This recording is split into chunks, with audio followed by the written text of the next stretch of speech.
Okay, EEG Podcast, Episode 8. We have CBI in the room today, and we're very excited to learn what you guys do. Located and based out of, this would be Cape Coral, Cape Coral, Florida. Yep. And go ahead and introduce yourselves. I'm Tom Brown Sr. I'm the originator. Tom Brown Jr. And Chris Brown. Gotcha. So you guys are going to give us a little history today. Tell us, and feel free to take the mic, whoever wants it. Tell us exactly what you guys do in Cape Coral today. So basically, we are contracted with the city of Cape Coral. It is the city itself is 150 square miles, 114 square miles. I'm sorry, and basically we mow all of the home sites that have not yet been developed. So when you drive around town, if you see a plot of grass with a house on it, we mow it. 6 120 tractors that size, in the 120 horsepower range, 15 and 20 foot batwing cutters, and 19 of them. Last year we mowed 135,000 acres, which is hard to believe when you say that out loud. Yeah. My first question right off the bat here is, why is there so much grass on undeveloped land? So Cape Coral was a pre-platted community back in the 1950s. A couple of brothers by the name of the Rosen brothers came down from Philadelphia, bought swampland and cow pasture land, and by flying over it, they decided it was a good place to develop a city. So they came out here with excavators, drag lines, and basically pre-plotted the entire town. They leveled the whole thing. Dug canals. There are 400 miles of canals in the city of Cape Coral that they excavated to build the city. And that's kind of why I saw something where that's where there's a lot of waterfront properties. Yeah, it is. And Cape Coral is the second largest city in Florida next to Jacksonville as far as land mass. That's amazing. And so it's already kind of ringing to me that you come in, you develop this city, so to say, right. And if you're going to do that, the whole time you're waiting for it to fully develop itself, somebody's got to mow that grass. Right. Yeah, right. And you guys are that. And it originally kind of started as wildlife and fire prevention, things like that. And over the course of the years, back in the 1980s, 1990s, we would maybe come out to the northern part of the city and mow it 4 times a year. And the grass would be, 3, 4, 5 foot tall when we did it. As the population's grown and the city's expanded out, now we do it 13 times this past year. I mean, we're to the point where we mow it every 2 weeks in the summertime. So it's become more of making it look nice, be more aesthetically pleasing for the residents. Right. So it's gone from just get it mowed to now. Get it mowed, keep it down. More people are seeing those areas as they're developing around it. Right. And, I don't know it's directly, but since we've been doing that, the population has been increasing. So maybe people drive out here and think, wow, the city looks a lot nicer. Yeah. It doesn't look like you're in the middle of nowhere, cow pastures and things like that. And they built a house out there. Right. And so are you guys a family business? Yes. I think we probably can tell by the, yes. Because we have a father and 2 sons here. Yes. And so is there anyone else in the family or? I've got 2 boys that are 12 and 10. So no. Okay, not. And so we love to hear the history of a family business. How did this all get started? It all got started back in about 1985. We were fortunate enough that we gathered in the morning for breakfast with some of the local politicians and the mayor of the city. And just one day, off the cuff, the mayor says, we're thinking about, I'll back up a little bit. They had 27 of their own tractors and mowers and couldn't keep up. And so they decided, he says, we're thinking about contracting some of this out. So we said, yeah, we'd be interested. So they put out a bid for partials. And within 6 or 8 months, it was determined that the contractors were doing it about 3 times faster than city crews. So they decided to put the whole city out for a contract, and we had 4 contractors when we first started, and they would not allow us to get big. They were afraid one of us would go broke, and what would they do with that? So for the many years, it was just, it was 2, 3, 4 contractors. And then it's been 10, 6, 8, 10 years. 2018 is when we got the entire sub for the first time. Prior to 2018, they would not allow one contractor to do the entirety of the city. They thought it was just too much for one contractor to handle. Well, if you go back to 2012, like I said, we're doing 135,000 acres this past year. If you go back to 2012, we were probably, the city was around 170 to 180,000 acres. So that just explains how much growth has happened here. Yeah, that is amazing. But now walk me backwards, because you were saying we, and you were talking to the mayor. How did you get to Cape Coral? We came to Cape Coral back in 83. From where? From Indiana. Okay. And what were you farming up there? A lot of corn, soybeans, but we were mostly in hogs. And that was your dad? How did that start? My dad. Oh my gosh, my dad. He was probably a 3rd or 4th generation farmer up there. Wow. And my grandfather had 4 sons, and they all farmed. They had farms up there, and then we sold the farms. They just got too valuable, and we sold out. And he moved to Florida, and I followed him. But how old were you? 32. So that must have been a pretty big deal. I mean, you're 32. You have a big family farm. How big was the farm? We had about 1,000 acres we farmed. So between rentals and what we owned. Was that some tough decisions going on for, you're 32, you're probably looking forward to farming, or? I did. I was looking forward to it, but it just fiscally wasn't possible with what they were offering for farm ground at that time. And so it was like, my dad came to me and asked me what I thought. And I said, you get a chance to retire. Yeah. Basically. Make that money. It is money. So then my wife and I, who, by the way, I've had for 53 years. There we go. Decided we wanted to show our boys that there was more to the world than just our little town of 1,000 people up in Indiana. So we moved down here. How'd you find out about this place? Well, my folks were living here. Well, your grandparents. Yeah, my grandparents were seasonal since the 40s. Oh, okay. The old Prono was still a dirt road. Yep. And they came down because you said Cape Coral was kind of developed In the 1950s. right around. They were just around this area. Yeah. They lived out off State Road 80. It was State Road 80, Palm Beach Boulevard. Yeah. They lived in one of the mobile home parks out there. Seasonally, they were snowbirds. Yeah. And so, The original snowbird. yeah, I think so. The OG snowbird. Yeah. They came down for a long time, and we followed them down. When we moved to Cape Coral, it was 36,000 people in 1983, and now there's over 220,000. Yeah, 10,000. And this is one of my favorite questions is like, when you first came down here, where did you move to? What was the property, and how much did it cost? Oh, God. Our first house for $35,000. Yeah. Yeah, we lived in town. Yeah. Well, all of a sudden we're farm boys and we're out in the country, or we're in the middle of the city now. We didn't particularly care for it. Yeah, that's amazing. A little culture shock. Now, when you came down, because a lot of people don't understand that in the center of Florida, it's massive farmland.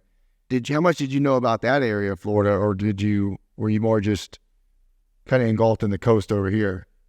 Over the years, we started here in Cape Coral doing the vacant lots, and then we went to Punta Gorda and did their vacant lots. We got into some state work. We were doing US 27 from north of Avon Park to east of Clewiston.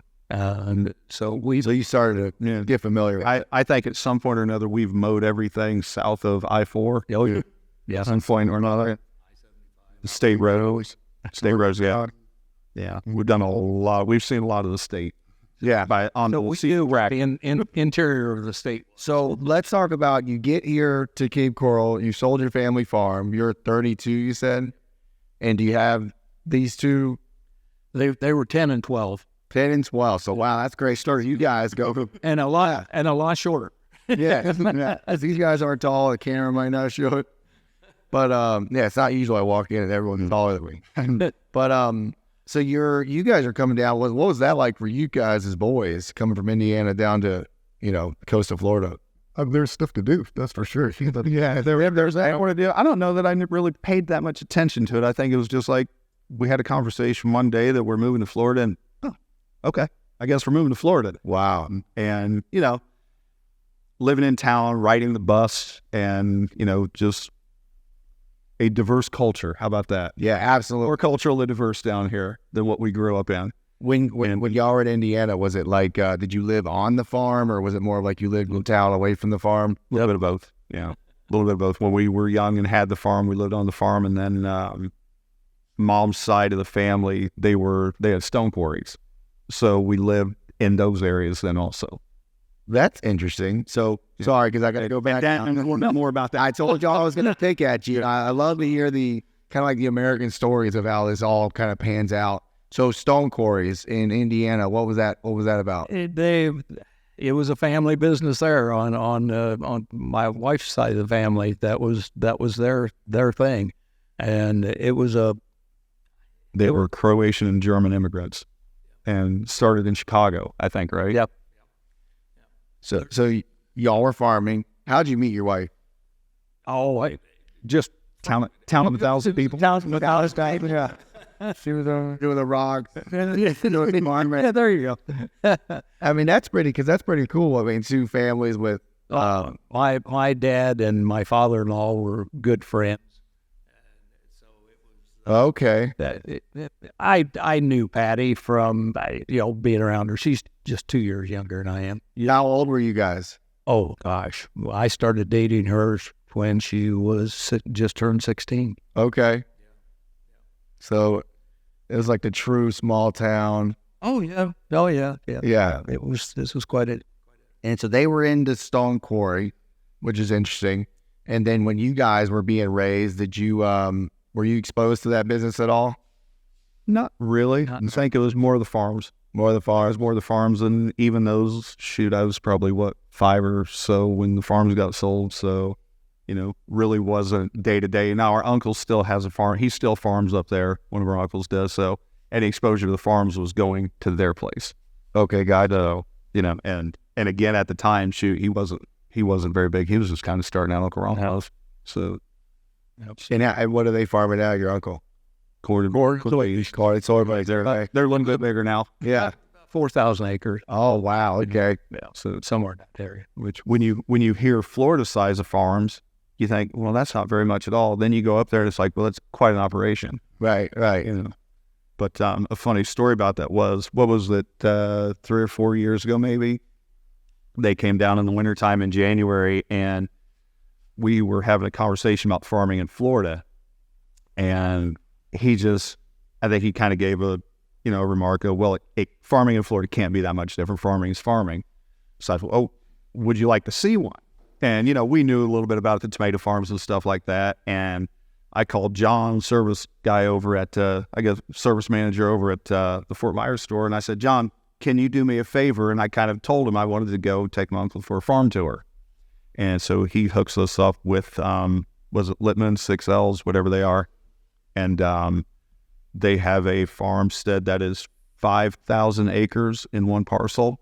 And when we go down there, and he got us a person to take us on a little tour of it and everything. And when we go down there, we're driving through, you just see his eyes light up like, I've never seen anything like this. The amount of labor that it takes and the diversity of crops. We're going from eggplants to tomatoes to peppers. They had citrus down there. And just his eyes were widening up like, I've never seen anything like this before. That is exactly right. And I see it all the time from the John Deere side, because we work with John Deere dealers all around the country. And, when they speak in, kind of like the more northern crops or the western crops, or like up there, but specialty crops down here is just a whole different story. Right. Yeah. It's just a different environment. Right. And so, well, go ahead. No, that's it. It's just one of those things that it's such a big parcel of land. You come around the corner and you think that's it. And you come around a canal and a tree break, and here it opens up to this expanse of more produce in the ground. And you're just like, is this place ever going to end? Yeah, exactly. And it's also super flat. Like up there, what's the major difference? Flat up. Flat where we go. Yeah, very flat. Very good. So tell us then, I want to know how, when you got to Cape Coral and you get down here, how do you make your decisions about what you're exactly going to do? I mean, did you come down here with the mission of getting into the mowing, or? We first started just to make a living when we first came down. We started a lawn service like tons and tons of people do. Yeah. And we were, my wife and I would go mow during the day, and we couldn't wait for the boys to get out of school so they could come and help us. There were no days off. That's amazing. But they got new bicycles for Christmas, and That's all right. but it was quite. So you said you mentioned you were on with your wife and everything. How big cruise was it to kind of have that partner that's swollen with you in your business? My wife and I have worked very diligently together over the years, and we've had a very good partnership, and she takes care of me. Well, plain and simple. She's the boss. Absolutely. I think you just asked that question, but every time we do these podcasts, we hear about a great story. There's always a great wife involved. We've got, and the boys have two good wives. Yeah.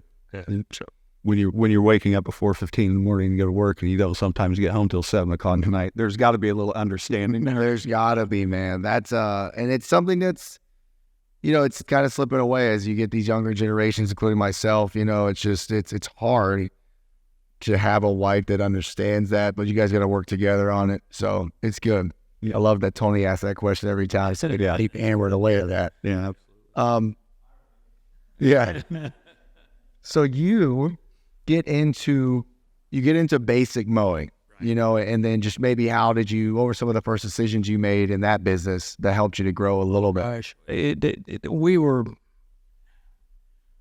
were very good at what we did. We take it to heart, right? And we'd go in and do the job and get out of there. But we always, even in the wintertime, we made a trip around to every house that we did. We were doing like 80 lawns a week. Wow, which is quite a bit. And with the boys helping us, that made it a lot easier. But we would go around in the wintertime and walk around the house and pick up a stick or something, just to show them that we were there. But get in, get out, leave them alone. And people appreciate that. And neighbors, it was a word of mouth advertising mostly. So we did pretty decent at it. What was your first equipment that you had, truck-wise, trailer-wise, mower-wise? It was terrible. We started off with a couple push mowers, Honda push mowers, self-propel. Yeah. Where'd you buy them at?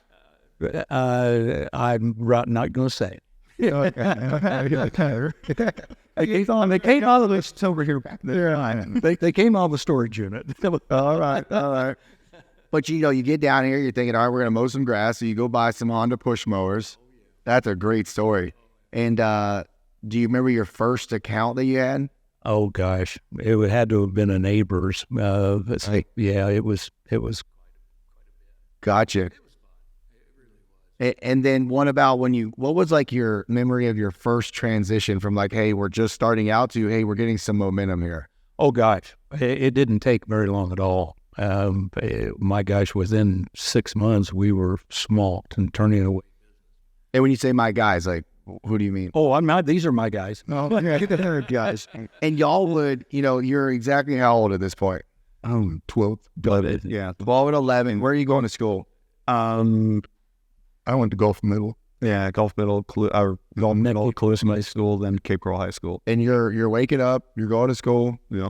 Basketball practice, football practice, baseball practice. But when we got off the bus at the bus stop, they were waiting. They were waiting to pick us up to go work for a little while. And y'all would finish some yards. And what would you do? Would you mow? Would you weed? Oh, yeah. No, I had Those two push you were talking about? This is push yards? Yeah. And we were just going. Yeah. And your average yard size was like yard starting with probably smaller residential? Yeah, full standard home site. Yeah. Like quarter acres? Yeah, maybe a quarter acre. Yeah. Maybe. I mean, a quarter acre with a push mower is still a lot. Yeah.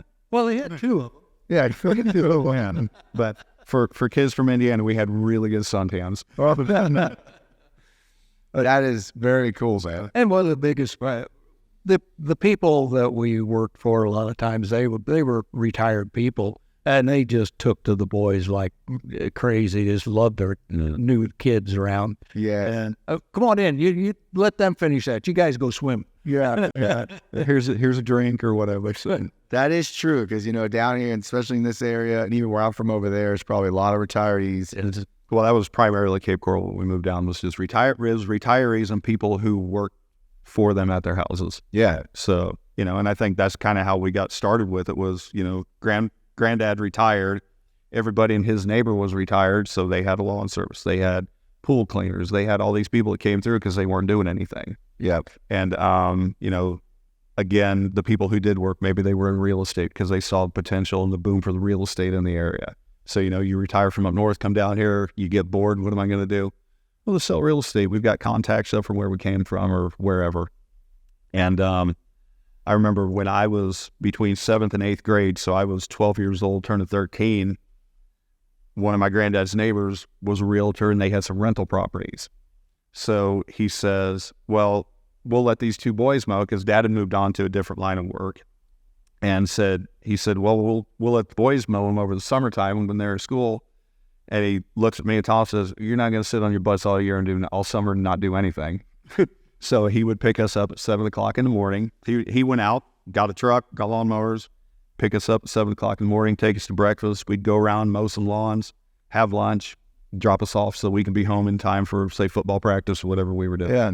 And he would just, you're not going to sit around and do nothing. Right. That is good stuff. Yeah. So then tell us about, you got this business going, and then where does it evolve to?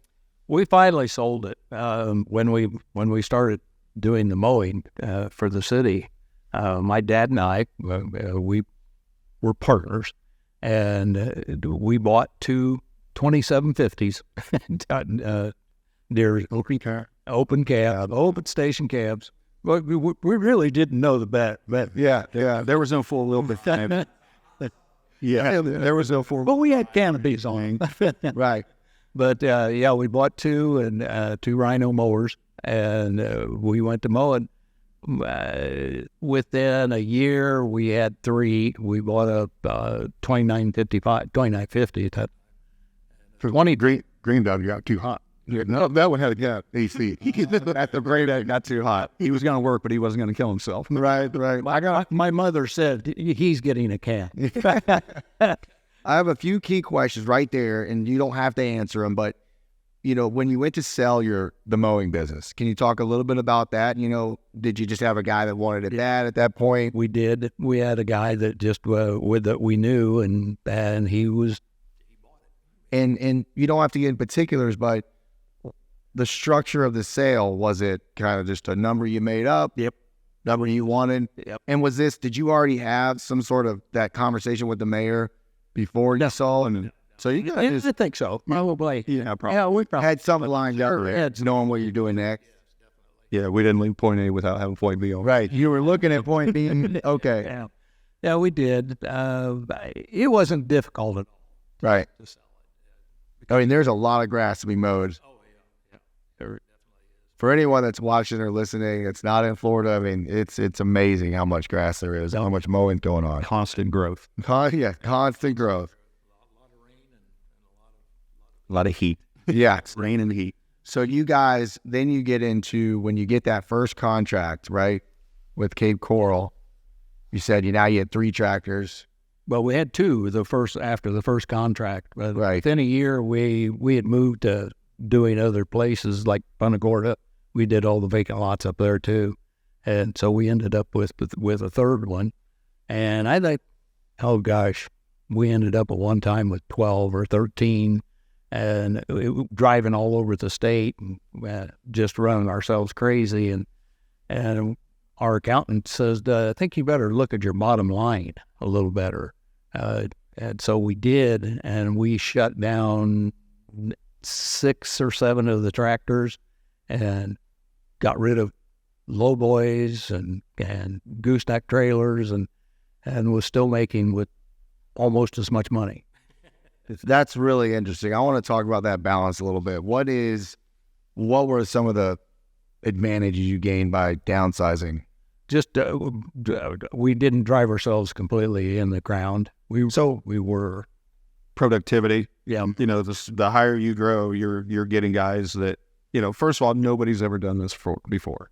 The mowing that we do, you know, it is, and I know this through conversations with other people, you know, guys that go out and mow pastures or orange groves, they look at this and say mowing's mowing, and it's not. This is so unique to what people think it is. And we know that by the amount of failures that we've seen happen specifically in Cape Coral.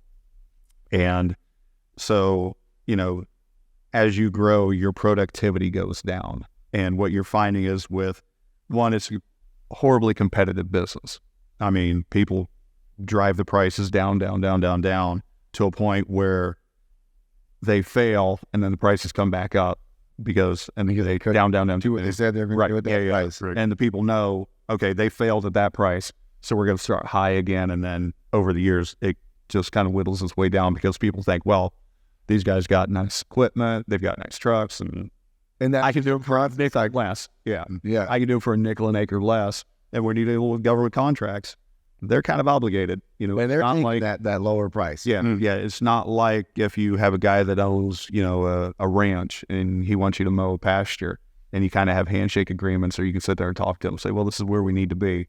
They fill it out, and if you're a nickel off, sorry about your luck. And we're going to get into that because that's a really interesting piece that you know, a lot of people who are foreign to the governmental aspect of it Right. are going to want to hear about. Right. So, but as Dad was saying, you know, yeah, you shrink down and your productivity and your expenses all come down with it. You're not, you know, we remember times waking up at 4 o'clock in the morning to drive over to Lake Placid or Avon Park to get crews running by 7. And our guys all came here because we were coming back and forth from Cape Coral over there. We spent a lot of money and time transporting equipment. And So that was nothing else. Yeah. Pure fuel costs. Yeah. Getting to somewhere. Yeah. Right. And having to add that labor for maybe a job that doesn't pan out like you thought it would. And mainly, I think that was because the idea of, you know, say we did Highlands County, or Collier County, you couldn't justify or couldn't really manage it if you just threw 2 guys that you'd never met before and say, here you guys go mow 27 and 70 and 98, and good luck to you. You know, you always had to have somebody competent over there kind of overseeing it. And there weren't cell phones back then. Yeah, we're talking pre-cell phone era. Right. Okay. Yeah. So communication was not there. So what is it like when you guys first started, when you started getting larger, right? And you started taking on some of these jobs. First of all, can you break down, you broke down the tractors. What are you mowing with? Like what's the equipment look like? Now, Or like back then? What did you have? 29 50s and 55s, Right. 15-foot mower. 15 foot. Yeah. What brand did you have on the Rhino. Rhinos? Okay. For a long time. Yeah. We've done a lot. We'll get into that later. The best part was we found out that 20-footers didn't help us that much. We had them, but the 15-footers fit the terrain. 50 applications. Yeah, much better. Yeah, the application. They fit us a lot better. So we ran mostly 15-foot back. What was that in particular? Because, I mean, obviously with the 20-footer, it's a little bit less time to mow, but what was the 15 doing for you that was They didn't break as much. didn't break as much? Okay. Just to be very blunt. Right. The 20-footers are made for corn stalks and things like that, big areas that are flat. Well, when you get on the highways, it's a lot of terrain that you, swales and things that they wouldn't fit. Okay. And then y'all's first jobs, what is like the average? Because it seems pretty unique. I mean, it sounds like you could pull it up to a roadside or maybe an empty lot. Everything can be mowed with the 15-foot Rhinos. Brilliant. Yeah. So you guys are essentially just throwing the tractors and Rhinos on trailers, getting over to your sites and getting it done. What is it like without cell phones? How are you guys managing this? CB radios and Yeah. Yes. Yeah. See, radios, and I was running up and down the road. Yeah, he wasn't in a tractor. You're just driving side by side. It was crazy. So there's not a lot of, like in Cape Coral, we don't put them on trailers and drive them. We're wings folded up, driving down the road. That's Everywhere. Yeah, we drive you them can down. get to most places. Yeah. I mean, the tractors nowadays go 26 miles an hour. Right. We're pretty quick. Back then they went 18, 19. 18. So, there were times going from here to wherever it may be, Clewiston, Moorhaven, Lake Placid, there's a train of tractors driving down the road at 18 miles an hour. 3 or 4 hours later, we get there, 5, 6 hours maybe, we get there and Going lay the wings down and start mowing. Right. And leave them parked there somewhere, truck or whatever, pick us up, bring us home. That was another question, was like, when you often see tractors parked around, and it's mostly roadside mowing and stuff. Is there any sort of rhyme or reason to why or where you guys park, or That's just where they stop. that's where they stop? It got too dark. And that's the end of the day. You're trying to find a secure location, but again, good luck. Has Yes, we've had equipment stolen before.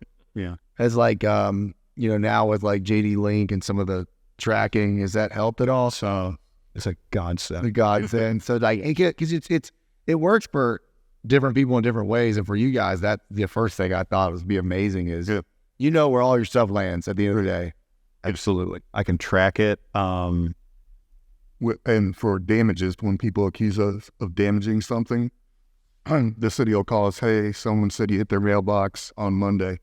We go right back on the thing like we weren't there till Wednesday. Wow. They point it out. Yeah.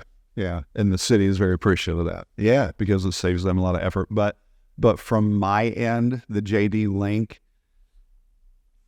basically I sit there and watch my computer in the morning. I don't necessarily go out like I would to, because we have crews in like 3 or 4 different areas, staging areas, and they've got their own setups for fueling and maintenance and everything. And it used to be that I would be out of here by about 6:15 every morning and go out and kind of sit with them and, where are you guys going to go? What are you going to do today? And have to drive around all the time. Well, now with JD Link, I can be in front of my computer and we get the startup codes come up on they're emailed to me now. And that they're That's basically their time clock, is when I see their tractor start up. I tell them, like, if you're going to get to work and you're going to be late, you might want to have somebody else start your tractor more. wow. Because I will know. That is, And so I can sit there and watch them start up, and there's always 2 or 3 guys that are pretty competent and know what they're doing. I mean, we're very fortunate with the guys that we have. I've got, out of 19 guys, I've probably got 12 or 13 that I don't have to bother with anymore. But I can sit there and watch them, and then I watch them leave and go to where they got to go, and I can just sit there on my iPad, on my phone, on my computer. Somebody calls me up and says, hey, I got a bit blade, I got a flat tire or whatever. I don't have to ask them where they're at and try to have them guide me to them anymore. Yeah. I just pull up, all right, I'll be there in 10 minutes. wow. So it's really in so many ways. And from a service aspect, the JD Link is unbelievable, because I can contact John over at Everglades. We've got a code coming up, and he can immediately diagnose it or get pretty close, and at least we know what we're dealing with. Yeah. Or I know what I'm dealing with, and I can communicate it with him.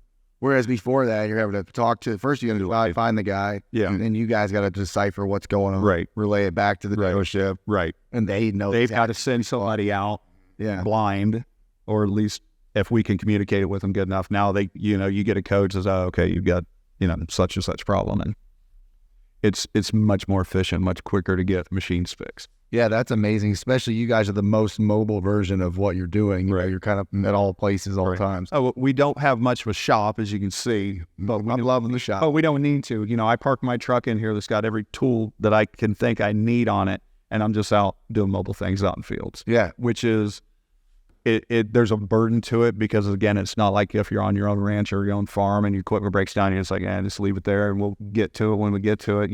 It's safe overnight because you're miles off the highway or whatever. For instance, we had an injector line go out this past summer. So you do what you can to get it fixed, but we were right on somebody's pool. Somebody got out of their swimming pool and looked, and there's a tractor sitting there. Yeah. And if you're not from that part of the country, these people are just looking at like, what in the world is going on here? And I think it was there for a couple days. Yeah. And the guy'd come out, and he's like, we didn't know what was going on. We got home, we walked out back, and what's that? Nice big tractor out there. Yeah. That is interesting. But the JD Link is an incredible thing for us. So now y'all know where it's at, basically. Like you just said, you fast forwarded. Yeah, we've probably got way. Well, no, I love that. Love it. That was, kind of going back to you guys starting to grow. Like you said, back then it was a lot harder. There's no cell phones. I'm just really trying to pick and understand some of the struggles from the growth of it all. When you took on this city account, labor. labor. Always labor, because like I said, nobody does this. Nobody mows like this. They mow roadsides, or they grew up on a farm, and I used to mow pasture or corn stalks or whatever. This isn't that. It's not even close to that. What is it that makes you say that? Like, what are some of the actual facts that are making you say that? You're in residential areas, for one, so you've got to have your head on a swivel That is the entire day. like you just said, the tractor's parked and the guy walks out and it's a swimming pool. But you've got people leaving driveways, kids at bus stops, people walking their dogs, a lot of retirees, people walking, riding bikes. You're at construction, so there's construction debris, rebar in the vacant lots, cinder blocks. Yeah, it's a lot of... Yeah, that's also interesting because you guys are mowing, let's call it a completely undeveloped plot, right? But then you're probably also mowing the whole time. It might be getting developed. So you guys have got to be aware of, what's going on each property. Yes. How do you stay aware of that? You just learn how to. You just learn. You learn what to look help for. you out with that? They as much as they can. Yeah, as much as they can. But We tried to send the same guys to the same lots every time, so they get familiar with it. They're like, oh, I know there's a rock up in that corner, or this home under construction, they had a bunch of rebar or block or whatever that was laid out here, so let's make sure it's cleaned up. And from the perspective of the tractor, you can see pretty well. Gotcha. Yeah, we have guys that have been, some of them 35 years. We've got some guys that worked for Dad back in the 80s first that are still working for We hire. us now. So they get it. They get it. They're what they call native. I don't have to bother them. They have to bother me. That's really cool. And then for y'all too, because it seems obviously like you guys are well into this now. What about y'all's upbringing into the business? Don can take that. He's going to do it longer than me. Yeah, my mom would pick me up after school when I was 14 and take me to my granddad's tractor. So they'd drop me off, and granddad would go home, and then I'd mow the rest every day after school. You just mow it. What is some of the, do you remember an interesting story from back when you were young? Something funny that happened? One time I got the tractor stuck, 2750. I'm sitting there going forward and reverse. But I was in first gear, only in first gear. So I had to walk to find my granddad, and that took like an hour. Find him, hop back up on the fender, we ride over there. He gets out, gets off the tractor, gets on there, pops it right out. Because he had it in fifth gear, and he goes, you're going, because my wheels are going like this. He just pops. And you're just learning. You're learning. Yeah. So that's one first time. Yeah. That my dad was visiting with the boys one day, and Chris would he pulled his car up right behind him, and Dad gets ready to leave, he just jumps in his truck, boom, takes off, just tore the living daylights out of Chris's car. I'm mowing. I took over for him mowing, and so I was then 3055 with cab on it, and just going along, and he comes pulling his truck up in the field and gets out. He's got a little bit of a grin on his face and shaking his head, and I stop. I'm like, what's going on? He's like, I broke my tail light on my truck. and I was like, yeah, that's why you tell me. He's like, oh, you ought to see the door of your car. And I never bugged behind him after that. Yeah. No, it was Chris's fault. And my fault for parking behind him. So, and again, is your dad still around or No, He died 10 years ago. 13. Okay. 13. Yeah.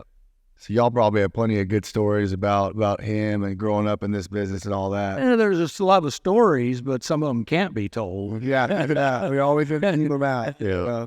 My dad and I had a good relationship, but at times it was Unfaulty. Yeah. Was your dad more of a tough? I mean, I oh gosh, feel like you don't meet someone from that generation that wasn't ready to roll. he was very straightforward, Very straightforward. and everything was his way. Yeah. But it usually turns out to something special. Yeah. Well, Well, I inherited a lot of that, and so some of my boys can tell you that one. Yes. You got a lot of head nods here. Yes, Yes. a lot of that. A But lot of hats thrown. Yeah, a lot of hats. I remember a hammer one time. I missed. Been able to kind of keep the family business going. That is a little bit shooting. I have been in the family, it's the thing. Still work out, but how do you guys separate business and family? Because it's clearly worked out. Yeah, we really don't. It's been that way since we were born. Yeah. There's never been. I can't remember a time when there wasn't some form of a family business. Being on the farm, everybody had a job. Even with this, everybody's got a role to play. Mm. Always just is what it is. Hey, I just quit. yeah. When dad says he's done for the day, he goes home. Or when mom says he's done for the day, he goes home. So, everybody's got a role. Everybody's got there's a hierarchy. We're constantly asking each other's opinions and questions. Nobody says this is the way it is and that's the way it's going to be. And too bad if you don't like it. Maybe it used to be that way, but I think we've all kind of grown into it and we've all got something to contribute, I suppose. And there's no slackers. No one's trying to be lazy. Yeah. Yeah. You don't, and again, you hear that from a lot of stories that, like my grandfather would say, growing up on farms up in Indiana where his brothers would all get old enough and then they'd go start their own farms, but they'd help each other out. And I remember him telling me a story one time where he went to help, I think, chisel a field, and the other brother all of a sudden takes off and goes to town. And he's like, well, why am I doing your work for you instead of me helping you? And you kind of learn about that. You're like, well, we're all in this together. And, everybody's got to mortgage your car payments, their kids to put through school. And, it's all relying on us as a group. Yeah. It's not just one person out here. Man, too bad for the rest of you. Exactly. How did you two, when y'all started to get in your 20s and stuff, what was it like working together and side by side? Did you guys mesh well? Yeah. Well, yeah, again, it does help when you grow up sharing with the same person, riding bikes and playing and everything, playing sports together. You kind of, there's a hierarchy. He was always in charge and it didn't really matter. Right. But to go back with a little bit, I didn't think I was ever going to do this. I didn't look at it as something I wanted to do. I had other higher educational aspirations, we'll say. Right. And those didn't pan out. But I remember in 1993, May 1st, 1993, I left Florida State, Tallahassee. I've done with it. And I had two opportunities. One was to come down here and mow. The other was to go to Atlanta.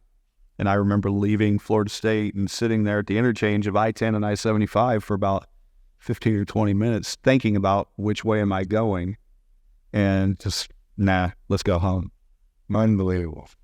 Yeah. That's a great story. Next day at the tractor. Yeah. And he's telling me what to do. And I was absolutely worthless for about 5 or 10 years. Yeah. Or so about. Yeah. See some side head nod over there. Right. Man, that's really cool. So I think another cool part of this podcast is most of the people we meet with are doing jobs that you don't ever hear about at college. Yeah. You don't go to Florida State and they're like, you ever heard about roadside mowing? No, right. No, nothing. But there's mechanics and everybody involved in it. Yeah. It's one of my favorite parts. So what did you guys, and we'll just start bouncing around here because Tony's got a bunch of questions on this board. Sure. And you don't have to get into details or specifics, but we do want to hear about, the revenue of a contract or anything like that. Like when you get into those early contracts, obviously there's money to be made, but, do you want to talk about that at all? It was, you just didn't know. You didn't know how much you could get done. And we always used to keep that pretty close to our vest of how much we could mow an hour per tractor. We had it down. There are a lot of numbers that I give out, and there are even more that I don't. Yes, right. Because when you're competing, like let's now jump into maybe the bidding side of it. Early on, it was kind of a conversation with the mayor, you said, and then it was probably more handshaking going on. Oh, no. What was it back then? when I said about talking to the mayor, we just happened to be sitting at breakfast, and he said it was going to Open it up, and then you got to go. So we had to go through the whole Bidding process. bidding process. What is that like for the people who have no idea about what that means? Well, it's just you just sit there and they tell you, they set out a bunch of a whole list of bid specs of what they want, and then you have to put together a price to give to them. I've been in bids that there were 15, 20 bids came in, and it's just that they're all over the place. Even after we got started, there was several people. When it came to bidding time, the bid was coming up for renewal, we'd start seeing pickups driving around where we were at. Back then, you could see them for a mile or so, and you'd see them stop, and you could almost see them with stopwatch timing us. They're getting ready to put their bid in. Yeah, they were getting ready to put their The prospecting and all that. and it sometimes we actually tied on bids, which doesn't even sound feasible, but twice it actually happened. How do they select the person or the business they're going to choose? Almost every time it was by the lowest bid. If you were 1 penny off. And it still happens like that today? Yes. Oh, Yes. Yes. And the worst part is we're sitting here with 19 tractors sitting out here. We can start that new bid tomorrow, whereas a guy that outbid us by 1 penny, they'll give it to him, Yeah. and he has no. Yeah. And he just gets started. He might have just run out with his truck and just done some math and put the price together. That's got to be See what we decide for. Yeah. You know, it's all public information, so they can look and say, this is how much they're doing it for. Look at their setup.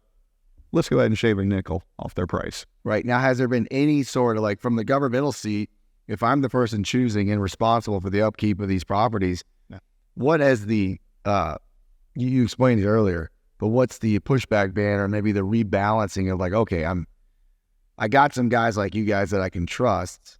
Do they start to select you, or is it just pure cut and dry? Pure cut. I guess it is. It is. They have to answer to the taxpayers, and if they have a guy that on paper is qualified, they can get bonding, and they show that they have the ability to get the equipment. The statement that was given to me is, well, we don't know that we can't trust them to do the job. We know what you've done in the past. Great. Thank you very much. Have a good day. How do you guys secure, the longevity? Do y'all have fears about that, or what is it? Every day. That's what keeps you awake at 2 o'clock in the morning. I mean, it's every day. Yeah. Well, we're under contract, and through maneuvering, I guess, nothing, everything's straightforward. There's no hidden agenda, I suppose, but we've been able to extend our contract, our current contract. We've been able to extend it out where it's more guaranteed now. It started off as a 5-year contract with 3 option years. That was back in 2018. The city came to us at the end of 2020. We were mowing 7 times per year. Yeah, we were mowing 7 times per year. They come to us, the growth of the city. People are complaining about the tall grass. They say, hey, is it possible for you guys to mow it 10 times per year? Do it every 3 weeks in the summer? Sure, I can, but in order for me to secure the equipment and all the things I need those 3 years, those 3 option years, I need them guaranteed. Okay, that's fine. They take it to the city council, they vote on it, and so now we're guaranteed for those. You made adjustments on the fly. Yeah, we're guaranteed for an 8-year contract. In 2021, after we had just started mowing it 10 times per year, every 3 weeks, they come to us and go, can you mow it every 2 weeks? Okay. Yeah, I think we can do it. 13 times a year. Yeah, 13 times per year. Let's think about it, but if you guys want it done, we can do it. That's kind of the attitude that I always give them. You want me to do it, we'll do it. Now, figure it out. But in this is interesting. I mean, it's, you already have a schedule laid out, and you guys are already working your guys probably dusk to dawn. Yeah. How do how are you fitting this in? Are there days off that you're not counting? We're days. We're not allowed to work Saturdays or Sundays. We don't work. We just find a tractor. At the time, we had 12 or 13 tractors. And back in 2020, we had 12 or 13 tractors. And the next year we went to 17. More tractors, more drivers. Yeah, when we were doing it. And then, so that was 2021, we went to 17. 2022, we went up to 23 tractors. But to do that, again, we had the initial 5-year contract. We got the 3 years guaranteed for the option years. I told them if they wanted us to do it every 2 weeks, we had to get 3 more years. And we have to get it so that we can pay for this equipment, and they agreed to it. So this will be the longest straight stretch that we've ever had for 11 years straight that we're basically under contract. I wouldn't say anything's guaranteed, but that we're under contract without having to worry about a competitive bid coming up in the near future. So we've got, as of today, we've got 5 more years. So you have contract. 5 more years. When will you start working on the new bid? Like the 4th year? I think about it every day, but yeah. You're already I'm already planning it. because you're seeing. Do you go and like check online? There are things that no, you can't really check online because guys who do like the state roadside mowing, things like that, it's a totally different contract. It's a totally different concept. Different price point. Contract. Yeah. Your price per acre. They have so many more things that they have to do that we don't. But we have things they can't do or they don't do, and they have things that we don't do. So they're two really separate, two totally different businesses. In the world of mowing, there's roadside mowing. There's what would you guys call your type? Residential, Residential, undeveloped. Undeveloped. Yeah. Right. And then is there other types? Well, you got guys that mow pastures, orange groves, things. More agricultural services. Right. Would call it. Or the dikes. Yeah, the dike. Down for like self-water things. Because in each of these scenarios, you have to have slightly different setups. Oh, yeah. Completely different. Yeah. Completely different. You may as well have what we just mentioned, may as well be 5 different business structures altogether. Okay. I mean, they're completely different. And you know that. I found that out, kind of knew it anyway, but I found it out about a month and a half ago. John Deere had us over at your Okeechobee store looking at the flex wing cutters, some prototype flex wing cutters, and it was myself and 2 other guys. And one guy did orange groves, things like that, and another guy just did a little bit here, a little bit there, some tougher type mowing. And to hear the 3 of us talk, we had 3 different businesses, right? That the way they were operated and how how they travel and when they're on job sites and what they had to deal with.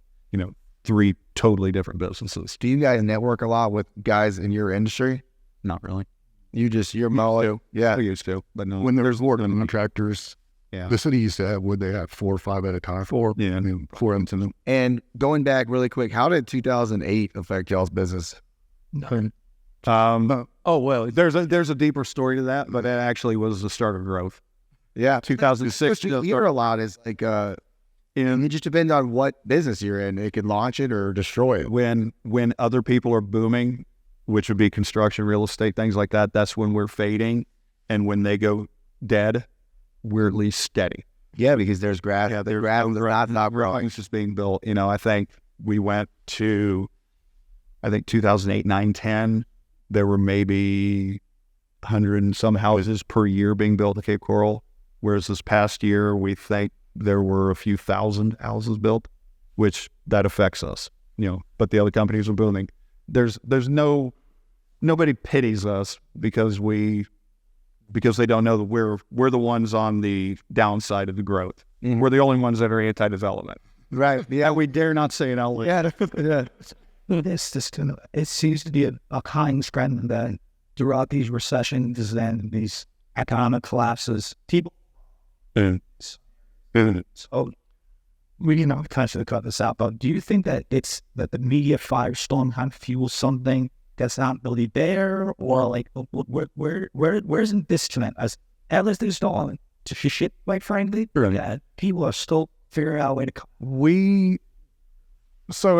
I'll back up a little bit. In 2003, we lost our contracts. We were out of the mowing business. Everybody. Mm-hmm. I went to a new line of work. Tom went to a new line of work, building swimming pools. Dad had tour buses that he was doing. And for 2000, yeah, makes a shudder. All those makes me.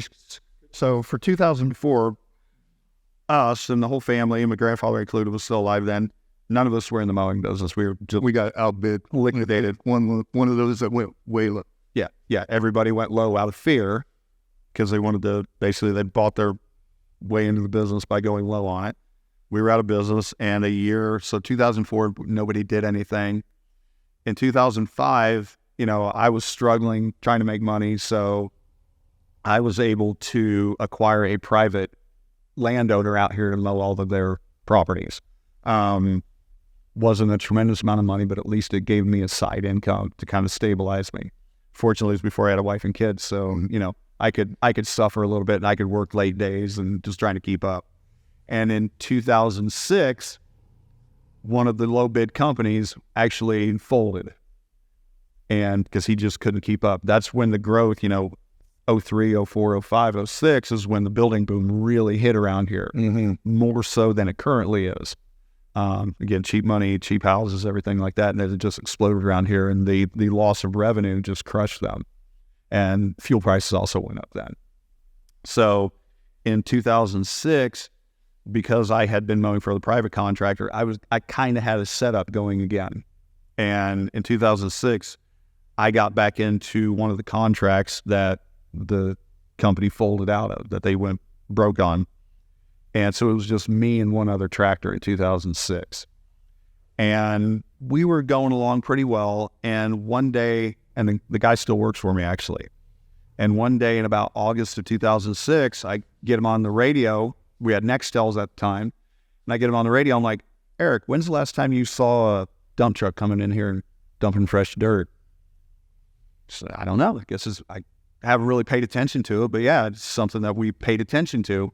So for the next few months after that, we noticed that there was no fresh dirt being brought in, lots being scraped. Homes that were under construction there was nothing new. Everything was going to, we'd see the walls and nothing before walls, no dirt. They'd get the roofs on. All of a sudden, we're like, there's nothing new being started out here. And probably by about October of that year, we noticed what probably took the rest of the news media and everything probably another 4 or 5 months to get caught up on.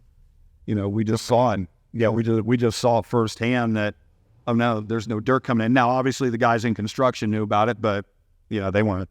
It just didn't make the news or on the media or anything. And by the time 2007 rolled around, where people were realizing, we were like, oh, we already knew this was happening. So, Yeah. all right. So Back to the story. yeah, right. It's getting intense here. Yeah. So yeah, that's like my background music. Yeah. I was telling Tony, you need to get more dramatic. So we just had that one contract in 2006 just to kind of fill that gap. And in 2007, 2008, we went from 2 tractors to 4. Obviously, with the building slowdown, Tom got out of the pool construction business. He got back into it with one of the guys that had worked for us back in the 90s and early 2000s. So, like I said, 07, 08, we were 4 tractors. 2009 to 11 was another contract. I think we went up to 6 of them. Then 9 at the time, yeah. And then 2012, we hit a new contract and we went up to 9 tractors. Basically, we split the city in half with another company. So we've seen the ebb and flow. And then 2018 was the first time we got the entire city. So there was that little bit of growth. We went from doing really well to nothing to then ramping back the growth up again to where we are today. And by the time this contract ends, we will be at 22 straight years under contract. That is great. Which is well earned. Yes. It's just such a good long answer, honest, to that original question of like, can you secure contracts? You can't, No. I think that's a really important tip. But you do your best. Yeah, you do your best. What about just random questions now? Like, I think one on here is about insurance. We hear a lot. Insurance is always tough for businesses. For you guys, how does that play in for y'all's business? Bonding is the toughest insurance that we have to do. As far as liability, things like that, that's not a big deal. I mean, obviously premiums go up. And you're working that into your pricing Yes. of the overall. Yeah.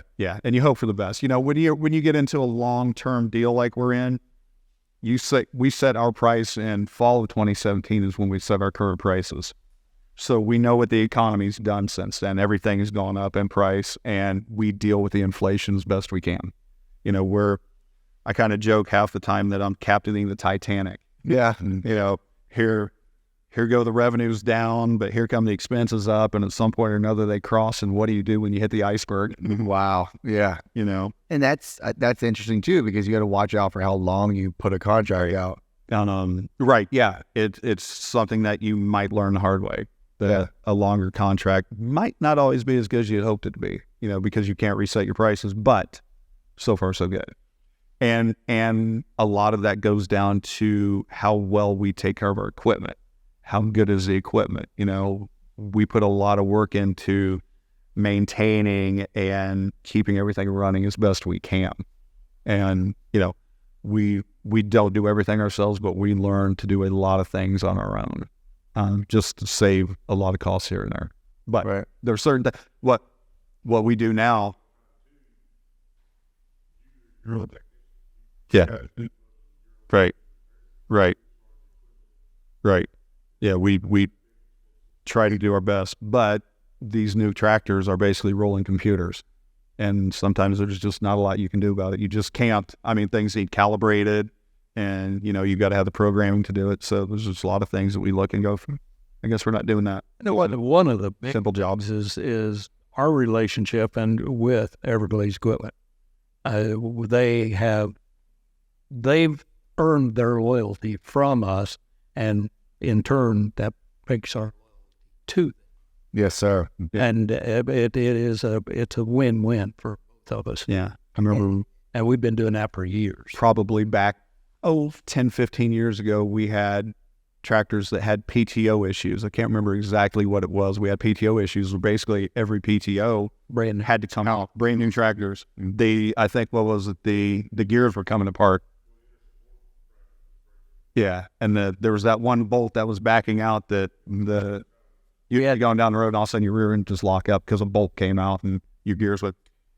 We had 9 brand new tractors. Wow. And at 140 hours, that's how close this was. Yeah. 140 hours, one went down. The next day, another one goes down. The next day, 2 of them went down. And John Deere's screaming, shut those tractors off till we find out. One of the things, The best part of that story is we called Everglades, and that afternoon we had 9 brand new tractors sitting out here. Yeah, until ours got fixed. And you know, because on a Friday afternoon was when the third one went down. First one went down Wednesday, next one Thursday, next one Friday. On Friday afternoon, I called John, who then talked to Don Norris, who then I think talked to your dad, Mike, and he must have talked to somebody at John Deere factory, and the tractors were shut down, brought over. New tractors were brought out to us until ours got fixed, and you can't put a price on that. No, you just cannot. And your dad had made a mention that he's like, it's nice to have a dealership that's capable of doing that, and you were absolutely right. Well, I got to see that, growing up, and we did some episodes of my granddad and my dad, and it really is it's the beauty of the family business, Right. And I've seen it growing up. I've been in the car when he gets the phone call from the guy at the store, and they're working from a problem from a customer that's on the ground. It moves itself all the way up, and then it's like, nope, let's do the right thing. Yeah. We had a tractor with an air conditioner of all things, trivial as that can be, an air conditioner that we could not get fixed, and it was his tractor. I tractor. That's not a good conditioner. You don't want to have blowing hot. And The whole point. we chased that thing for a year and a half at least. And I think we were somewhere, and At a field day. yeah, we were at the Deer Days in Immokalee, wasn't it? And your dad kind of heard about it. He's like, why do they even own that tractor anymore? Yeah. That tractor should have been back to us a long time ago, and just making it right. And We had it sold. yeah, So I said, don't worry about it. yeah, we're fine now. Yeah, now we're good. Yeah. So, but Going to with just a little video of yesterday John Deere turning it out. Oh, yeah. Yeah. I had to see it. I'm on the outsider. I don't know. Really how this company out, and it's another to something that where it's like Deere still has it in that absolutely. Do you think it's Deere, or is it how best would we survive it without a dealer that it really has, with the service and technician? Be very difficult. You can survive. It'd just be a lot more work, a lot more running up and down the road, a lot more phone calls, a lot more instability and uncertainty. I think one of the things that we benefit from Everglades, as an example, is that you guys have 18 stores now. So say we need a part, or Fort Meyers store doesn't have it. Hopefully somebody in their network does, or they've got enough power within John Deere that they can get us what we need pretty quick. It doesn't always happen 100% of the time, but it is pretty close. Makes it very helpful, very easy. If there's a part in Okeechobee that we need, it's here the next morning, or if we have the opportunities on a truck that day headed down towards us. Just depends on the severity of it. That's right. In one thing to what you're saying, Tony, is there's this fine line going on in every company, and you guys know it as a family company, is as you grow, you try to make processes that make things more efficient. But there's always that balance between, is this process, when do we break this for the customer's benefit, Because every process is going to come with parameters. But keeping those parameters being able to be taken down when they need to be is like the mom and pop deal that I think that video just got wrong. They don't understand. There's people at the top that are still like, no, we're going to do the right thing. Yeah. I think, we're not, with like an Apple, you're not walking into an Apple store and dealing with that person that owns that store. They don't care. You're one of 200, 300 people that are coming through those doors that day. At least when we go to like the John Deere dealer, and, Everglades is big, but when I walk into the store over there, I know I've got John that I can talk to. I know I've got my salesman. I know the Rhonda that runs the store I can talk to, and the guys behind the parts counter. You're getting an interaction with somebody who you've had a lot of interactions with before that kind of understands what you're dealing with. And they know that if I come in there with that look of, I have to get this done, that it's important, because there'll be a lot of times, and, John will even attest to it, where I look at him, I'm like, it's not that big of a deal. We'll get to it when we need to, when we can. I know you guys are busy. I'm not the only customer. Get to it when you can. The severity of it or not. And, I kind of take some cues from him also. But he also knows that if I call him up with a panic, he's pretty quick to get somebody out here. One of the things that it's a compliment to Everglades is that I walk into some other dealership of any kind, whether for whatever reason, other company that we're dealing with, and don't get the service that we get from there. And I said, I'm not used to getting treated this way. Yeah. Plain and simple. And they look at you like, well, what's that got to do with me? And I inform them real quickly. Yeah. That is right. And I do want to mention also, when you go to Fort Myers, sometimes, most of the time, you should be getting some hot popcorn. Well, absolutely. Yeah, absolutely. That's whenever I take my boys to the store with me on Saturday, they're like, we're getting popcorn, right? Yeah. And that gets some sense in it. Yeah. Well, just to bring you all the way back really quick, what is bonding insurance? It basically secures your contract. Yeah. Okay. For performance bond. So we just say, hey, we don't want to do it anymore. They get to keep all the money out of performance. And why is that? What makes it hard? And basically, the bond company keeps my house and everything I own. So everything's on the line when you sign up. Everything. The government just doesn't let you. There isn't option B to just one day wake up and go, we just don't feel like doing this anymore. We're not making enough money. We can't do this. There has to be planning for us to make an exit from it, or some sort of hardship. It's just not, we don't feel like doing it anymore. Yeah. There's nothing like that. Yeah. Plenty of consequences. When I sign my name on that line, I go, if it better work. Yeah. One time I had a meeting with your dad and David Lively and your grandfather, and we had the meeting. It ended up about 11:30, and we didn't know we were even done. And all of a sudden, Joe says, we're going to lunch. And that's just the way he said it. Let's go to lunch. And so we went down to the corner store there, a restaurant, and we all sat down. There's about 6 or 8 of us that sat down at the table. And your grandfather says, is it okay if we give grace? Well, yes, of course. And he says, I've always worked that if you're too busy to thank God for what you have, you don't deserve it.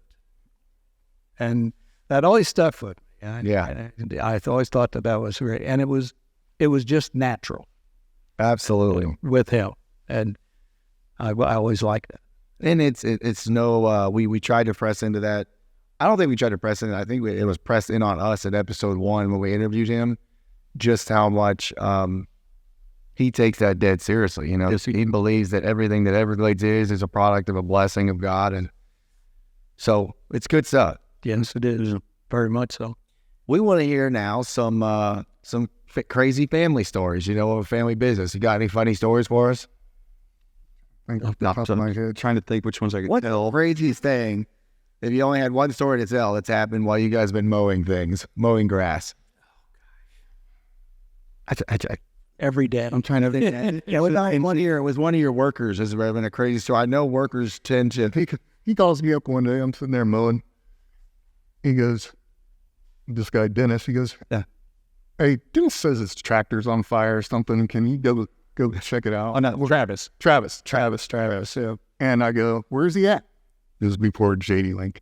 And he's like, he told me. I kind of look over there. Black smoke everywhere. And sure enough, I get over there. The whole tractor engulfed in flames. Oh, man. How did he do it? What happened? We just still have no idea. John was on his way. It was about this time of the year. Right by his house. It was right by this time of the year, right by John's house. He was actually you and who was the service manager, his new guy, the service manager. You guys were bringing us out jackets for Christmas. Yeah, you guys were bringing us out jackets for Christmas. You were heading out here anyway. And I was on a gator taking it to Dad doing a burrowing owl project. And he calls me up as I'm going across town in a gator. My tractor's on fire. What are you talking about? He's like, my tractor's on fire. And I'm like, call 911 and get out of it. Yes. So I immediately call Tom up and I'm like, hey, Travis says his tractor's on fire. Just go see what he's talking about.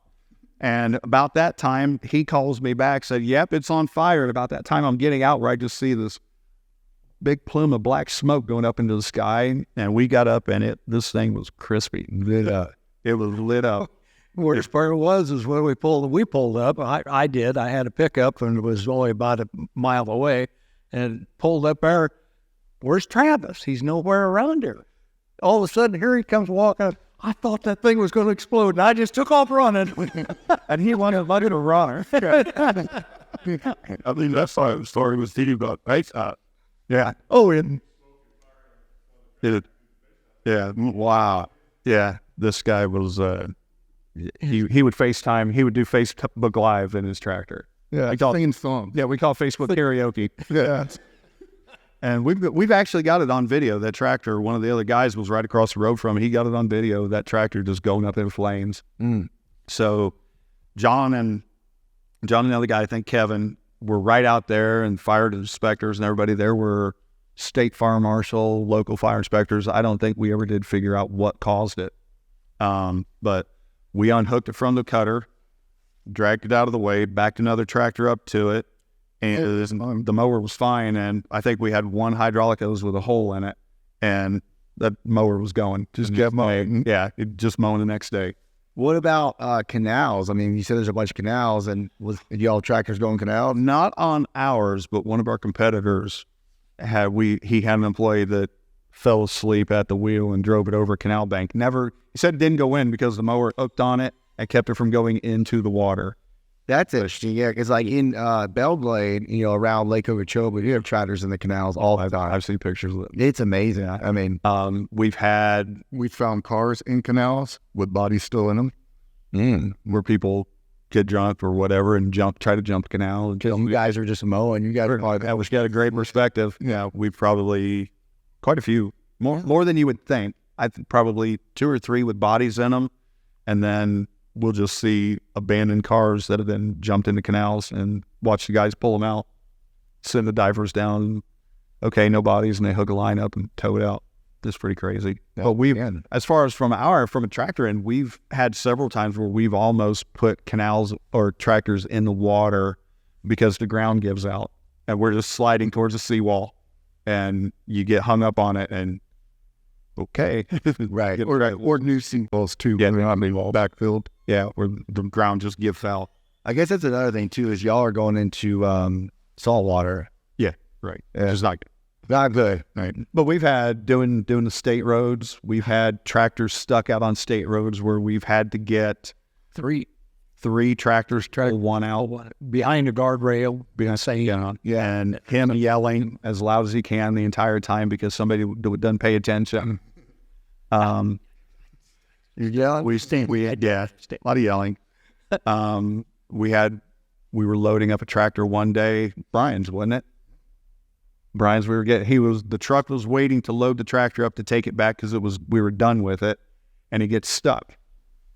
Back up tractor, throw him the chain, he wraps it up, pull it out. He wrapped it around the steering cylinder. so like, oh, We never, and he still works for us to this day, and we, at least twice a year, we bring that story up to him. Yeah. Whenever, because new guys come around and he starts telling, well, you're just an idiot, you're this or that. And I'm like, well, show him how to wrap the chain around the axle. Training opportunity. He's like, you're never going to let that Well, down. your story, the broken leg.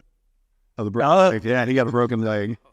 What happened? well, we were running the tractors down the road. Well, one of the 20-footer had a power or a hydraulic cylinder was leaking internally, and so I chained it up or put the stops on it, and then I ran ahead to the dealer, and he fixed the cylinder for me. I took it back over by this time, the tractors to where they were going, over in Avon Park, and I put the cylinder on it, and I told the operator, I said, a cousin, by the way, told him, I said, make sure that we have oil in that cylinder. Okay. Well, he wasn't sucking it up, the wings up far enough, so I reach up and I rocked the wing and pulled the safety off at the same time.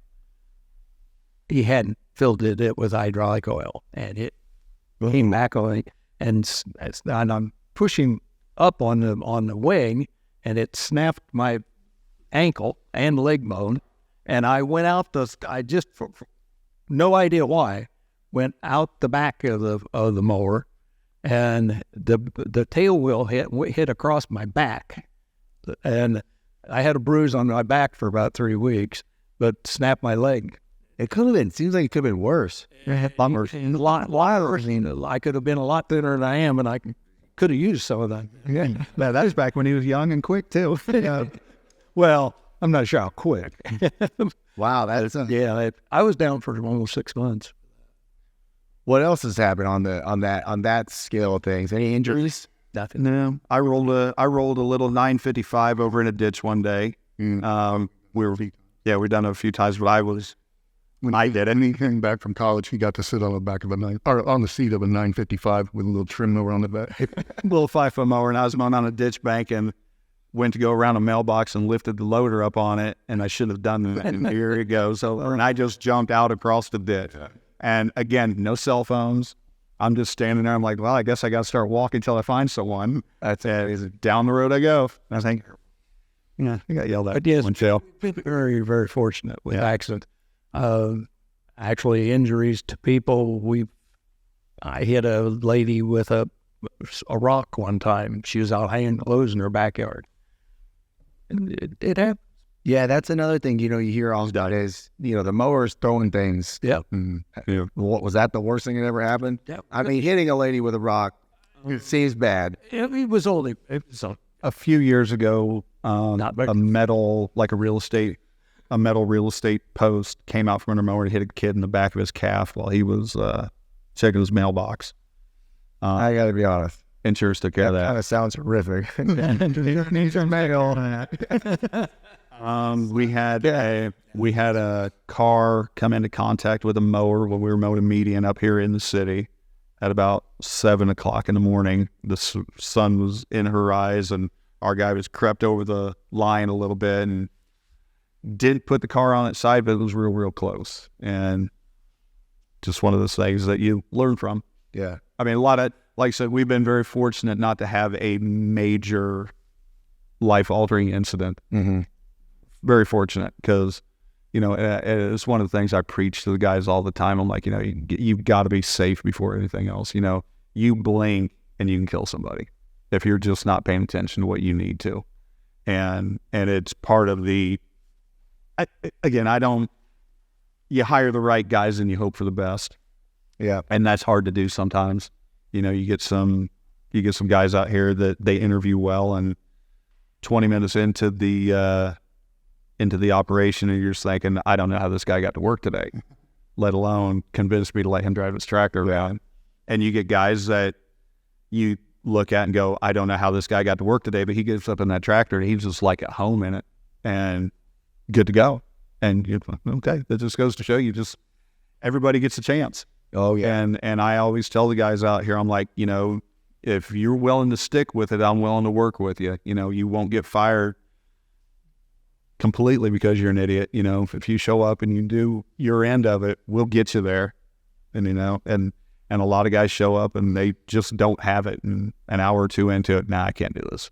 And they're like, it's a lot different than it looks from the road, isn't it? And oh yeah, way different than it looks from the road. What is y'all's current? So you said you're you have an awesome contract in place, and what's y'all's current fleet right now to run your business equipment wise? We have 3 6-145Rs. 2 of them have 20-foot rhinos behind them for bigger open ground, and then the one pulls a 15-footer, one that Tom drives, and then we have 16 6-120Rs. We go with the R's. They've got the IVT transmission in them. They got the triple link suspension on it, economy PTOs, everything like that we can get. Can you speak a little bit on why those certain specs make you do your job better, or why are you choosing that? Okay, so this goes to a story that your dad and granddad had with me. The first time I'd met them was over in Fort Myers, and you remember Don Norris? Oh, yeah. All right, so Don was in there. He saw me at the parts counter, and he stopped to say hi. He's like, have you ever met Mike and J.O.? And I said, no. He's like, well, come on back to my office. I want to introduce them to you real quick. And so I go in there, shake their hands, and sit down, and your dad looks at me. He's like, so you've got to explain to me, why do you have tractors to mow grass that you spent so much money on? And I just kind of glance over Don across his desk, and I'm like, he really doesn't know?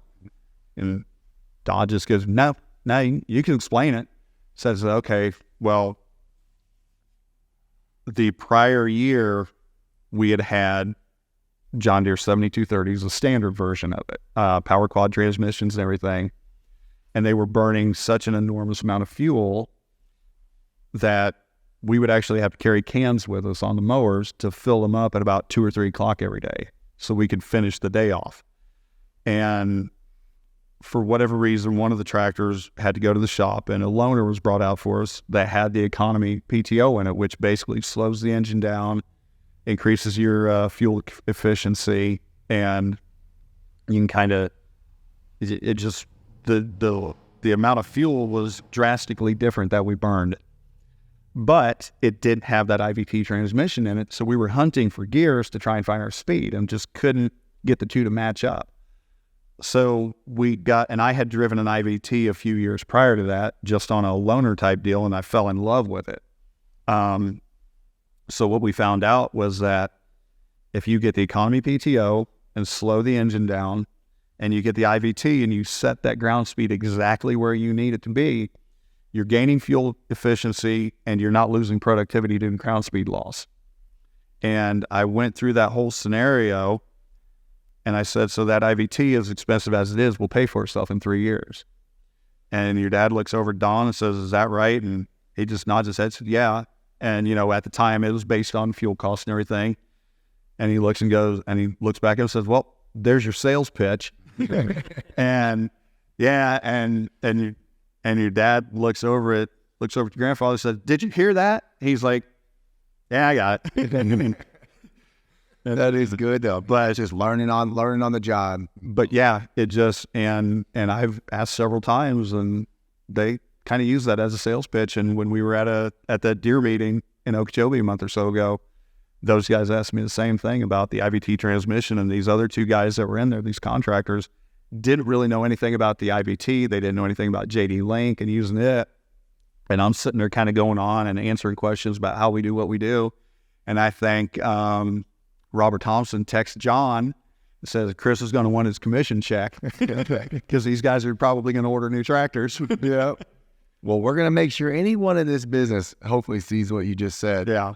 There's a lot to it, but you got to be willing to really go through it. You know, you just can't. I don't look at a tractor and say, well, this one's $20,000 less than that one. There's no difference. Let's take the cheaper one. There are major differences. With IVT's so much better for our application because just slowing down to go around the side. Oh, a car's coming, so you're trying to time it out so he gets by and then you can go out and get rutted ground. Rutted ground and just slow back down, get across the ruts when I flip the speed. I even do it when I'm doing transport or whatever, you know, instead of if I've got traffic in front of me and I'm pulling up to the stop sign traffic, like I just dial it back and the wheels are just literally, you can watch them turn as slow as you can. The light turns green, go boom, you know, no clutching, no things like that. So it's hard to get used to if you're used to running the clutch and, you know, traditional transmission of the tractor. It really is tough to get used to. It took me about a week the first time I did it. And after that, you're not getting your tractor back. Right. Yeah. This thing is staying here. It's about like when we moved from two-wheel drive tractors always, and we had to rent tractors one year with the MFWD on it. That's just all that was available. And after about 3 hours, I called up Dad and I'm like, just tell them they can't have the tractor back. You know, we're keeping these. And now I don't think you see a mowing outfit that doesn't have MFWD on. Oh, was it the big rides way better. And then that gets us into why we have our current tractors with the TLS on them. They just ride so much better. Yeah. And they save the pound, you know, we're in rutted ground with all these things we do, even riding down the road. It's just so much nicer of a day. You know? So you're obviously still mowing. You guys are still mowing, or? I'm mowing. I don't get to. I'm allowed to. What does a day of mowing look like? Yeah. I mean, I get up at 4:30, get my morning started, leave the house, get to the tractor probably around 6:15, something like that. Get fired up, get grease, fueled, and then head out mowing. And then what though? Then you're just in the tractor. Or you gotta be listening to something. Or you? Yeah. I'll listen to the local news around here, local guy.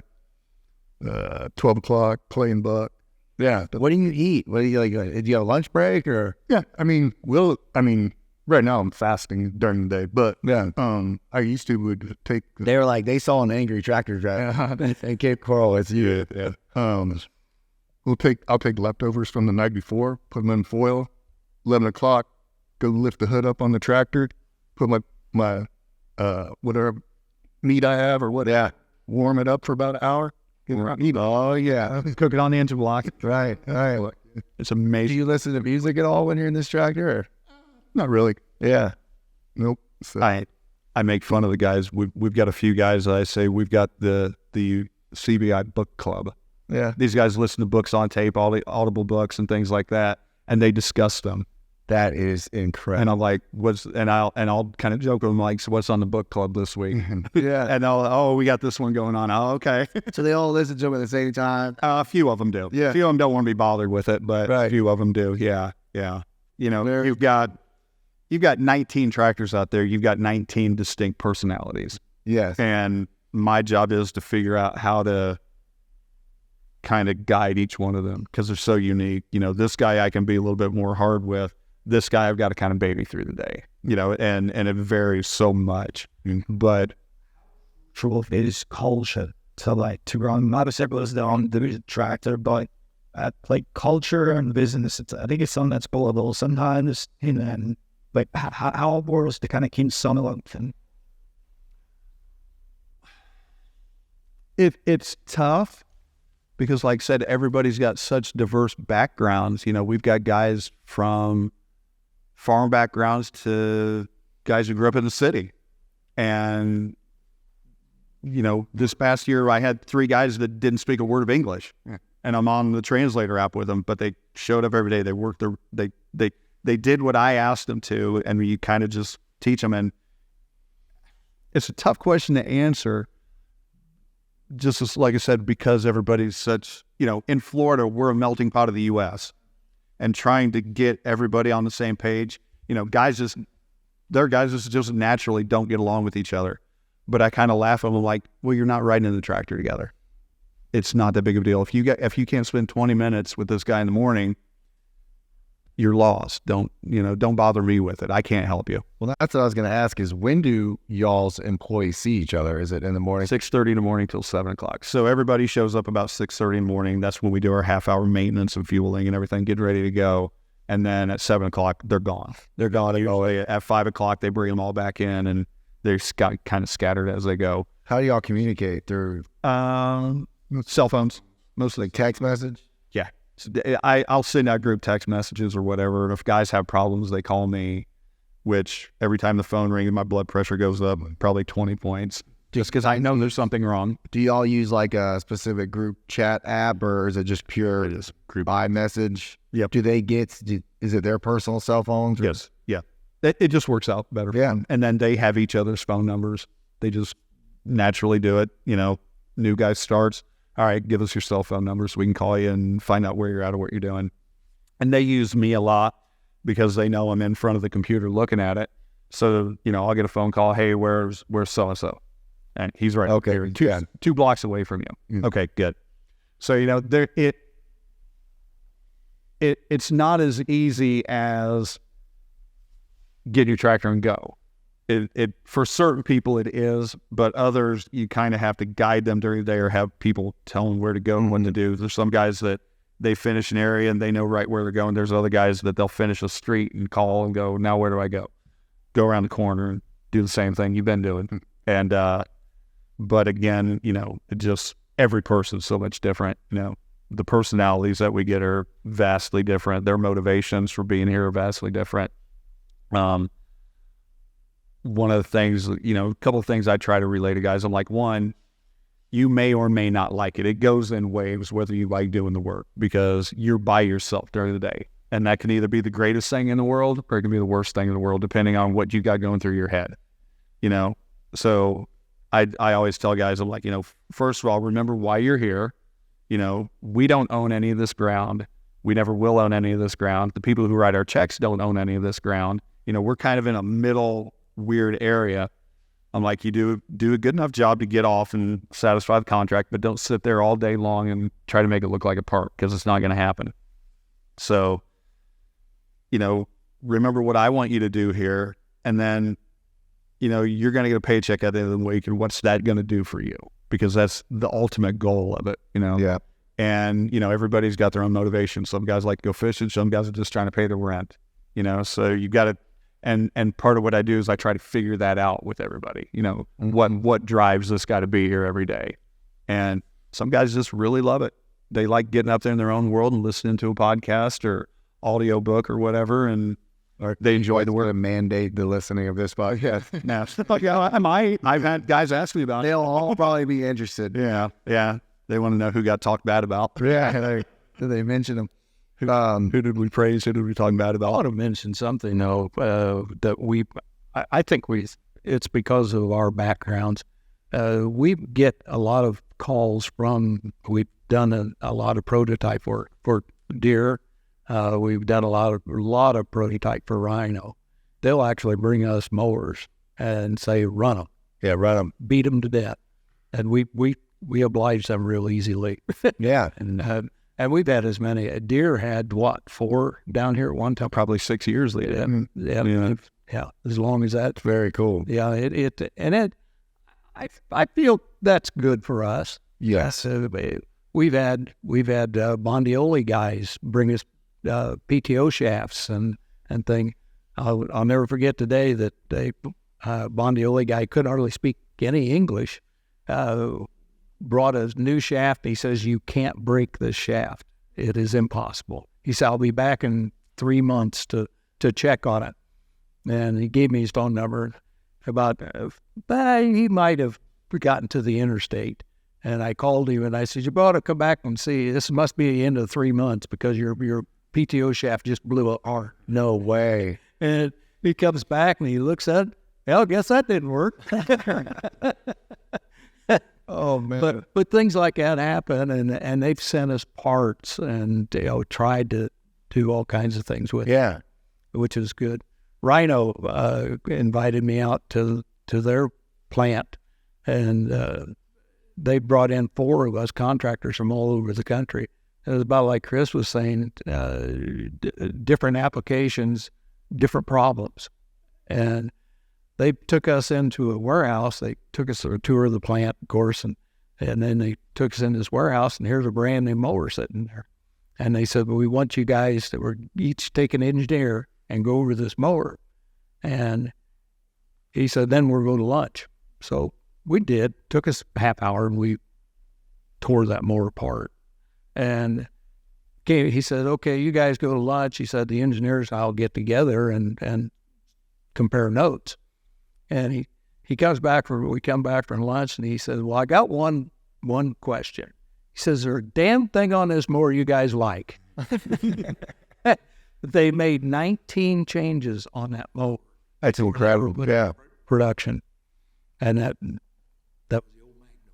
But that's when when they're truly going to the customer and they're listening, making changes, all the good stuff happens right there. That's the magic. But we've been amazed, though, over the years. We'll buy 5 or 6 tractors, and it's amazing to get up to the same amount of hours, the same things go bad. Yeah. Like just stupid little things like hoods. Yeah, hood's cracking. Hood's cracking. Things like that, latches wearing out, or PTO issues, whatever. But yeah, because I think we put hours on them at a pace that most others don't. So I mean, we're putting 1,500 or so hours on the tractor every year. It used to be 2,000. Yeah, it used to be 2,000. I've had well over 2,000 before. I got some questions. I think some of the last questions here is what everybody wants to hear about these days is the autonomous solutions, all the technology that's coming. You guys already briefed on JD Link, which was incredible because it's useful for everybody in different ways. Today, it's helping you understand where your equipment's at, the codes we talked about to relay back to the service department of the dealerships, and that level of transparency has helped out. What else has gone on or what's coming for you guys? What I would like to see, and I was asked this before by some deer guys, what would I like to see out of JD Link would be the ability to have direct communication with the tractor from a central hub, be it my computer or something like that. How could I dial into each tractor and give them direct communications? That way we eliminate, personal cell phone use and things like that. Kind of, if you buy vehicles now, sometimes those vehicles have a phone number associated with them. And, how could I directly communicate with that particular tractor? And that is very interesting. Yeah, that would be something and it's not, we run into it a few times. One, I don't like being obligated to somebody else to have their phone with them. Yep. Because a lot of these guys come to work and their phone's dead. Well, I can't get in touch with them, but at least I can get in touch with the tractor. Right. And I can, be it a message on the display or the ability to call into it. I remember I had a Suburban a long time ago with OnStar. It had its own phone number that you could call into it. And I was like, I would love to see the tractors have that technology ability in them. That's really interesting. And be like doing anything. You bought the tractor, you have the driver, and he's in the tractor, he's already communicating with it. It's just an interesting thing because now you could communicate with them a little bit. Just our way of being able to go back and forth. Yeah, like just type into them. It eliminates it really more than anything, it eliminates the obligation for them to use their personal devices to get with me. Right. For whatever reason. I don't know if this helps us with the argument of, John, you're not becoming Apple. Yeah, it's not typical still. Well, it's an old technology. Literally going to make it a cell phone. But we, things like mapping and, kind of pinpointing things. There's a lot of, and I've talked to the deer before, there's a lot of things that are possible, I suppose, with the JD Link that we're hoping to see in the future. I mean, you guys think, I know the ultimate vision is going to be that one day, we just don't know when, you're going to say, okay, we have to mow this acreage and we can just send our autonomous tractor out there to mow it. I don't think you could do it. ever. because of the growth in construction. You know, what is there this time? Mm-hmm. There might be 30 houses built in there the next time.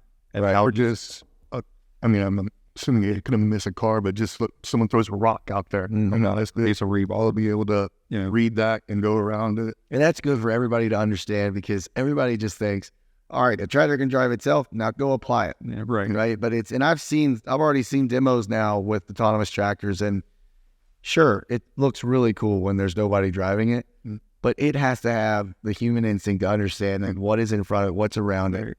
Well, if you're on a 500 acre field and it's been 500 acres for the past 20 years, it's going to be 500 acres for the next 30 years, you can set your lines and you know that, okay, you're going down, you're coming back, and here's what you're doing. You know, out here with what we do with our applications, it's not necessarily the case. Right. You know, there's so much change, and You could be mowing this lot right here, and there's kids playing in the driveway over here on the other side of the street. With, you have to know that to be more careful or not hit rocks and stuff like that. right. There's a safety concern. There's constant new environmental changes going on in y'all's deal. For sure. Yeah. Every day. I mean, Every lot. it literally has happened where we will mow this field and we'll be across the street mowing, and the truck will pull up and scrape that lot from construction. Yeah. Within a half hour after we just got done mowing it, we just like, oh, that was all for nothing. It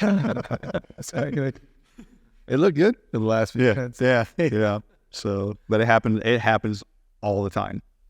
So, What else would you like to see?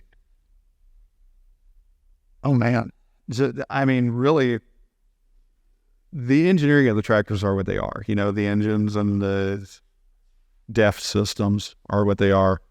But like I said, from a technological standpoint, I think improvements in the JD Link and the ability to communicate with that tractor or the operator of that tractor directly into that is huge. So, And then maybe one of the last, said we're going to get political with, and this is why I keep this to the last one, because this is an interesting topic for everybody, and whether we cut this out or not, is the right to repair deal. Everybody wants to talk about it. I like to, and I haven't even done this yet, Tony, but I'm going to start asking people what they feel and the truth about it to air it out a little bit.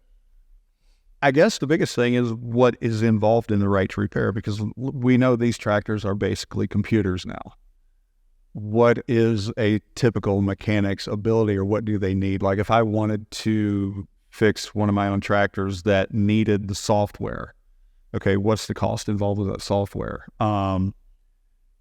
Do I still, just because I have the right to, doesn't mean I'm capable of it?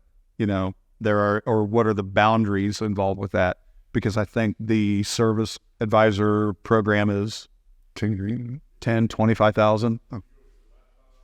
The rules for the 3